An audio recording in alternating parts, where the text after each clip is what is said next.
L'évolution de la situation politique, sécuritaire et humanitaire en Afrique centrale était au cœur des échanges. Une région encore marquée par des foyers de tensions persistantes et des défis transfrontaliers aux conséquences humanitaires préoccupantes.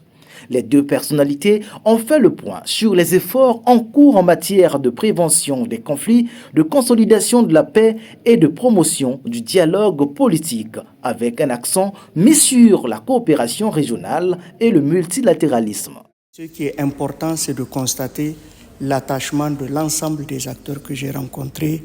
à la paix, à la sécurité et à la stabilité de ce beau pays qui fait la fierté,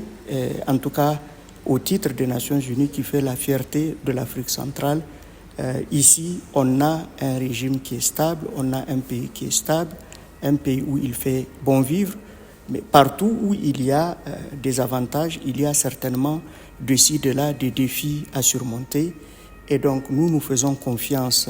au président Denis Sassou Nguesso dans sa clairvoyance, avec son expérience, ce qu'il a donné au pays, ce qu'il donne, y compris au-delà de son pays, à la région et au continent africain. Et nous gardons l'espoir que les élections à venir du 22 mars se passeront dans un climat de paix, dans un climat d'inclusivité,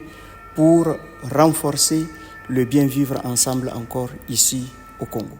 À cette occasion, le ministre Jean-Claude Gakosso a réaffirmé l'engagement constant de la République du Congo en faveur de la paix, de la stabilité et de la sécurité collective, tout en soulignant le rôle central des Nations Unies dans la gestion des crises en Afrique centrale. Cette audience illustre enfin la solidité du partenariat entre le Congo et le système des Nations Unies dans une dynamique de concertation permanente au service de la paix régionale.